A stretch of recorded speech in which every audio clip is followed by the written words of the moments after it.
The next reaction type we're going to discuss is allylic bromination. Allylic sites in a molecule are actually highly reactive in regards to radical reactions. So if you recall, an allylic species or allylic carbon is the carbon that would occur next to a double bond. These allylic sites are very reactive in regards to radical reactions, and we will often see a bromination at an allylic site. This occurs because allylic radicals are stabilized by resonance. If we think back to the propagation steps of a radical bromination reaction, we have to abstract a proton with a bromine radical. After the hydrogen is abstracted, we are left with this radical here, but this radical is stabilized by resonance. We can have a shift where we make a new double bond here and we break this pi bond and put a radical on the other side of the molecule. Because that loss of that single electron is distributed across the molecule, this is a very stable radical. It's actually more stable than a tertiary radical. So in many examples, we will see allylic bromination favored over any other type of bromination reaction. There is one problem with this, and that is that molecular bromine can also cause bromination reactions.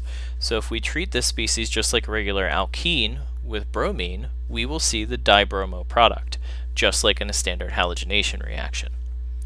But we can use something called N-bromosuccinimide, or NBS, as a substitute for molecular bromine. We will have an initiation step where the N bond to the bromine is broken, generating this succinimide radical, which is stabilized by resonance, as well as a bromine radical. This bromine radical can then be used in an allylic bromination reaction. In this case, if we use NBS instead of molecular bromine, we will only see one product, and that is the desired allylic bromination product. There is one more catch about allylic bromination reactions, and that is they can form multiple products. So if we go back to this propagation step again, we abstract a proton, generating an allylic radical. Afterwards, we go to the next propagation step, where we cleave a molecular bromine, generating a new bromine radical that can continue reacting and giving us our allylic bromination product. However, this species here is stabilized by resonance, so that radical can shift from this tertiary site over to the other side of the molecule.